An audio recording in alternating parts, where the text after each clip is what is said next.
Hi everyone, welcome to JCB, welcome to our Mitsubishi Evo 4. So we're going to have a look around the car and explain why we think it's one of the best ones in the country at the moment, and also in terms of value, why if you can afford to buy one of these cars, you should get on it and buy one before there is none of these vehicles left. Let's have a look, check it out.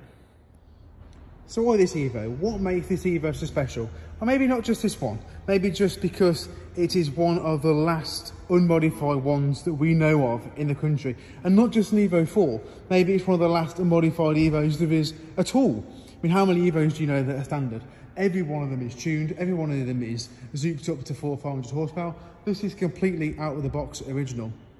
So unmarked Evo 4, underneath it is as clean as the top. The guy that had it before has actually restored it, well, not restored it paintwork wise, but just he had the whole underside of it stripped and rebuilt. He had the diff built, he had the gearbox rebuilt, and it's absolutely perfect. So if you are in the market to go into classic cars, I mean, these are in classic car levels now, as are the 6s and the 5s. The 8s, yes, they are classic cars, I suppose, in their value, but in terms of what they are, they're not quite there yet. But this is original classic Evo, and it's same as the Subarus. If you get the classic Subarus, I know the P1s have already gone astronomical in value compared to what they were, and also the 6s too. I had an Evo 6 years ago, and they're just bonkers now. The one at Harlow recently sold for over £100,000 at auction. The one they've got, the Mackinnon one, which was the heritage car. So it goes to show how much that they are appreciated by. And the difference between this and a 6 isn't a lot. They are under the skin, they're very similar cars indeed. They're not too different at all, as are the 5s, 4, 5s and 6s are all quite similar. But it's done about 80,000 miles. As I mentioned, it's completely out of the box. If you can find one of these cars around the £10,000 mark or under, that does look like this. I mean, have a look. That's it. I know there's a tiny few chips on there, but in general, if you can get one of these cars for under 10,000 quid in this condition, you need to buy it.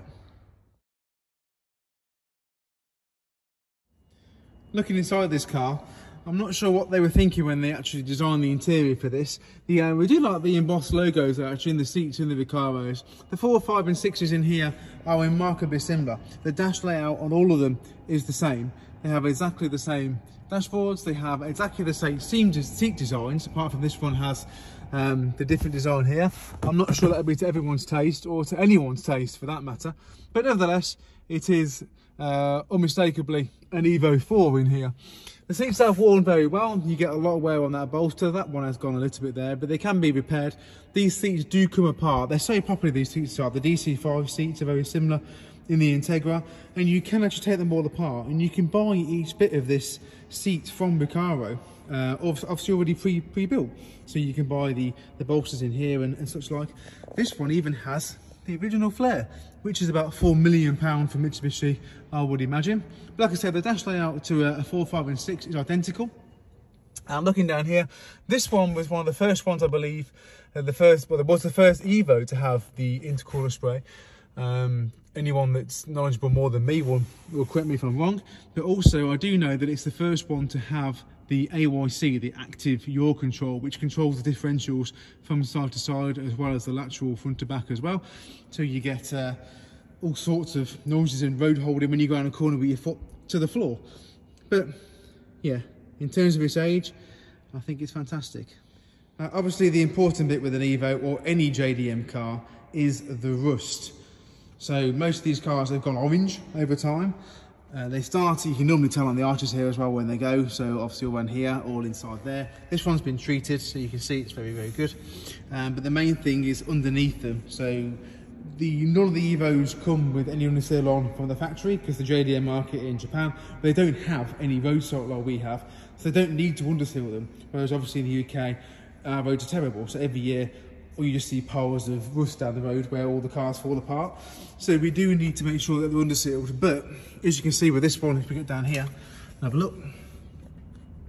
So this was stripped back and resealed a couple of years ago, and you can see how perfect it is under here.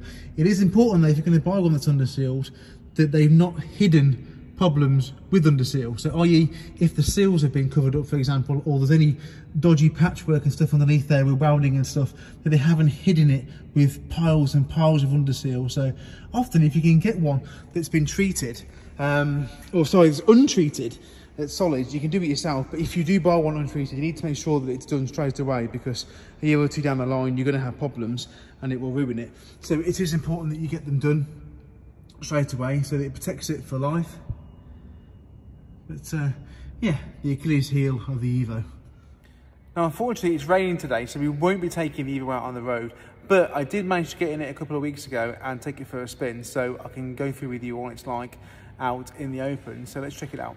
Well, I've been driving it now for about half an hour, and I've got to say, it's a great car to drive. Very, very tight, like I said.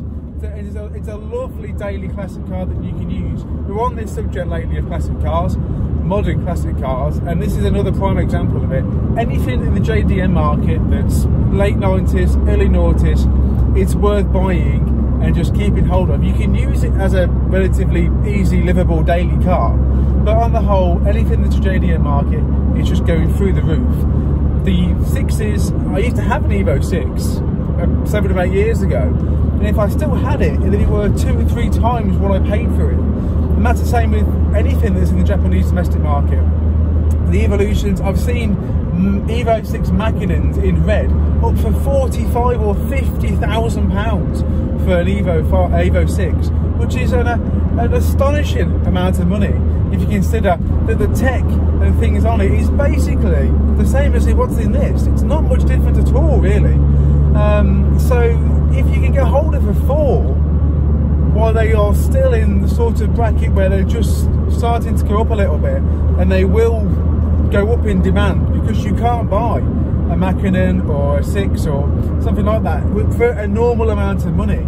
And like I say, it's a great time to get involved in these cars. This, I think I'll say, is the first one to have all the tech on it. If you can find a nice one that's got all the mechanicals done, they're parts that are quite easy to get hold of still. They're not, there's forums everywhere. The MLR will always look after you as well with an Evo. They are fantastic people on there. I've got information from them before.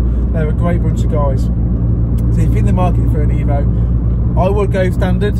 I will get one that's as standard as you can, because you'll always get better money and it'll hold value better if it is a standard car than a tuned one. But as long as it's a solid one, it's got, you know, all the mechanicals work fine, it's got a good life, it's not 50 shades of grey, it's not had 40 owners, you'll do well with it. I love this car. So, is it worth the money? Well, yes, it is. If you can find one like this that's under £10,000, that's had all the work done and it is as standard as that one, then yes, you should buy it and put it away immediately and use it for your classic car shows and things like that. Is it going to impress you in terms of performance? No. If you are used to golf cars and things like that, then no, it's not. 280 horsepower in one of those is not going to set your socks on fire, so to speak. But you wouldn't buy one of those as an everyday car. You buy it as an investment. Are all Evos worth it? No, I don't think they are. The 6, 8s, 9s and 10s, I think are off the scale. Perhaps not the later ones, but definitely the 6 and 8s, I think, are past it. That is too similar to a 6 and an 8 to be justifiable spending 30, 40, 50,000 quid. So yes, I think if you have a spare £10,000 and you want a retro classic, then that is the way to go.